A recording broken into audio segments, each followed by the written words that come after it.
Imamat bab 14. Tuhan berfirman kepada Musa, "Inilah yang harus menjadi hukum tentang orang yang sakit kusta pada hari pentahirannya. Ia harus dibawa kepada imam, dan imam harus pergi keluar perkemahan. Kalau menurut pemeriksaan imam penyakit kusta itu telah sembuh daripadanya, maka imam harus memerintahkan supaya bagi orang yang akan ditahirkan itu diambil 2 ekor burung yang hidup dan yang tidak haram, juga kayu aras, kain kirmizi, dan hisop.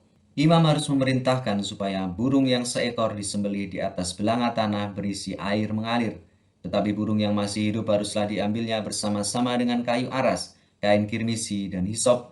Lalu bersama-sama dengan burung itu semuanya harus dicelupkannya ke dalam darah burung yang sudah disembelih di atas air mengalir itu. Kemudian ia harus memercikkan 7 kali pada orang yang akan ditahirkan dari kusta itu, dan dengan demikian mentahirkan dia, lalu burung yang hidup itu haruslah dilepaskannya ke padang. Orang yang akan ditahirkan itu haruslah mencuci pakaiannya, mencukur seluruh rambutnya, dan membasuh tubuhnya dengan air, maka ia menjadi tahir. Sesudah itu ia boleh masuk ke dalam perkemahan, tetapi harus tinggal di luar kemahnya sendiri 7 hari lamanya.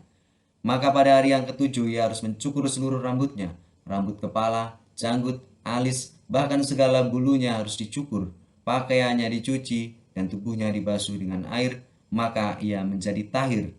Pada hari yang kedelapan ia harus mengambil 2 ekor domba jantan yang tidak bercela, dan seekor domba betina berumur setahun yang tidak bercela, dan 3/10 efa tepung yang terbaik diolah dengan minyak sebagai korban sajian, serta 1 log minyak. Imam yang melakukan pentahiran itu harus menempatkan orang yang akan ditahirkan bersama-sama dengan persembahannya di hadapan Tuhan di depan pintu kemah pertemuan. Dan ia harus mengambil domba jantan yang seekor dan mempersembahkannya sebagai tebusan salah bersama-sama dengan minyak yang 1 log itu. Dan ia harus mempersembahkannya sebagai persembahan unjukan di hadapan Tuhan. Domba jantan itu harus disembelihnya di tempat orang menyembelih korban penghapus dosa dan korban bakaran, di tempat kudus, karena korban penebus salah, begitu juga korban penghapus dosa adalah bagian imam. Itulah bagian maha kudus. Imam harus mengambil sedikit dari darah tebusan salah itu dan harus membubuhkannya pada cuping telinga kanan dari orang yang akan ditahirkan, dan pada ibu jari tangan kanan, dan pada ibu jari kaki kanannya. Imam harus mengambil sedikit dari minyak yang 1 log itu dan menuangnya ke telapak tangan kiri imam sendiri. Ia harus mencelupkan jari kanannya ke dalam minyak yang telapak tangan kirinya itu, dan sedikit dari minyak itu haruslah dipercikannya dengan jarinya 7 kali di hadapan Tuhan. Dari minyak selebihnya, imam harus membubuh sedikit pada cuping telinga kanan orang itu, pada ibu jari tangan kanannya, dan pada ibu jari kaki kanannya, di tempat mana darah tebusan salah dibubuhkannya. Dan apa yang tinggal dari minyak itu haruslah dibubuhkannya pada kepala orang yang sedang ditahirkan. Dengan demikian, imam mengadakan pendamaian bagi orang itu di hadapan Tuhan. Imam harus mempersembahkan korban penghapus dosa, dan dengan demikian mengadakan pendamaian bagi orang yang akan ditahirkan dari kenajisannya. Dan sesudah itu, ia harus menyembelih korban bakaran. Kemudian imam harus mempersembahkan korban bakaran dan korban sajian di atas mezbah. Dengan demikian imam mengadakan pendamaian bagi orang itu, maka ia menjadi tahir. Tetapi jikalau orang itu miskin dan tidak mampu, ia harus mengambil domba jantan seekor saja sebagai tebusan salah untuk persembahan unjukan, supaya diadakan pendamaian bagi orang itu. Juga 1/10 efa tepung yang terbaik diolah dengan minyak untuk korban sajian, dan 1 log minyak. Dan lagi 2 ekor burung tekukur atau 2 ekor burung merpati sekadar kemampuannya, yang seekor harus menjadi korban penghapus dosa dan yang seekor lagi menjadi korban bakaran. Pada hari yang kedelapan ia harus membawa semuanya untuk pentahirannya kepada imam ke depan pintu kemah pertemuan di hadapan Tuhan.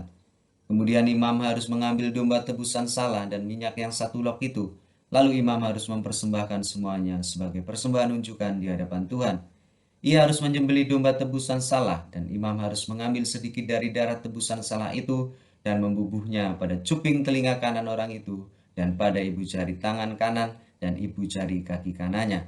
Dan imam harus menuang sedikit dari minyak itu ke telapak tangan kirinya sendiri.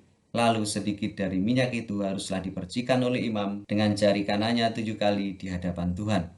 Kemudian imam harus membubuh sedikit dari minyak itu pada cuping telinga kanan dari orang yang akan ditahirkan, pada ibu jari tangan kanannya, dan pada ibu jari kaki kanannya, di tempat mana dibubui darah tebusan salah itu.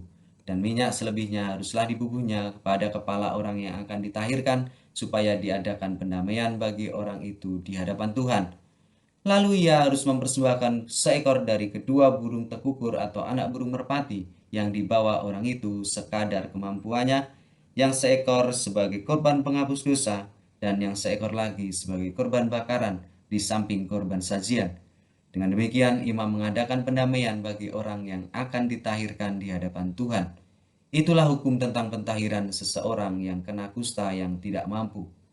Tuhan berfirman kepada Musa dan Harun, "Apabila kamu masuk ke tanah Kanaan yang akan kuberikan kepadamu menjadi milikmu, dan aku mendatangkan tanda kusta di sebuah rumah di negeri milikmu itu, maka pemilik rumah itu harus datang memberitahukannya kepada imam, ada kelihatan seperti tanda kusta di rumahku. Maka imam harus memerintahkan supaya rumah itu dikosongkan sebelum ia datang memeriksa tanda kusta itu, supaya jangan menjadi najis segala yang ada di dalam rumah itu, dan sesudah itu barulah imam datang untuk memeriksanya. Kalau menurut pemeriksaannya, tanda pada dinding rumah itu merupakan lekuk-lekuk yang kehijau-hijauan atau kemerah-merahan warnanya, atau kelihatan lebih dalam dari permukaan dinding itu, imam harus keluar dari rumah itu, lalu berdiri di depan pintu rumah dan menutup rumah itu 7 hari lamanya. Pada hari yang ketujuh imam harus datang kembali. Kalau menurut pemeriksaannya tanda kusta itu meluas pada dinding rumah, maka imam harus memerintahkan supaya orang mengungkit batu-batu yang kena tanda itu dan membuangnya keluar kota ke suatu tempat yang najis. Dan ia harus mengikis rumah itu sebelah dalam berkeliling, dan kikisan lepa itu haruslah ditumpahkan keluar kota ke suatu tempat yang najis, dan orang harus mengambil batu-batu lain, lalu memasangnya sebagai pengganti batu-batu tadi, dan harus mengambil lepa lain dan melepa rumah itu. Tetapi jikalau tanda itu timbul lagi di dalam rumah itu, sesudah batu-batunya diungkit, dan sesudah rumah itu dikikis, bahkan sesudah dilepa lagi, dan kalau imam datang dan menurut pemeriksaannya tanda itu meluas di dalam rumah, maka kusta ganaslah yang di dalam rumah itu, dan rumah itu najis.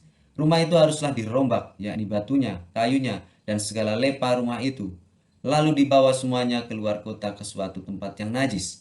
Dan orang yang masuk ke dalam rumah itu selama rumah itu ditutup menjadi najis sampai matahari terbenam. Dan orang yang tidur di dalam rumah itu haruslah mencuci pakaiannya. Demikian juga orang yang makan di dalam rumah itu haruslah mencuci pakaiannya. Tetapi jikalau imam datang dan menurut pemeriksaannya tanda itu tidak meluas ke dalam rumah itu sesudah dilepa, maka imam harus menyatakan rumah itu tahir karena tanda itu telah hilang. Kemudian, untuk mencucikan rumah itu haruslah ia mengambil 2 ekor burung, kayu aras, kain kirmisi, dan hisop. Burung yang seekor haruslah disembelihnya di atas belanga tanah berisi air mengalir. Lalu ia harus mengambil kayu aras dan hisop, kain kirmisi, dan burung yang masih hidup itu, dan mencelupkan semuanya ke dalam darah burung yang sudah disembelih dan ke dalam air mengalir itu. Kemudian ia harus memercik kepada rumah itu 7 kali. Dengan demikian ia harus menyucikan rumah itu dengan darah burung, air mengalir, burung yang hidup, kayu aras, hisop, dan kain kirmisi. Dan burung yang hidup itu harus dilepaskannya keluar kota ke padang. Dengan demikian ia mengadakan pendamaian bagi rumah itu, maka rumah itu menjadi tahir.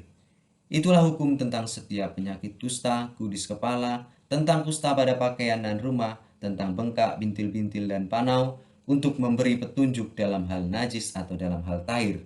Itulah hukum tentang kusta.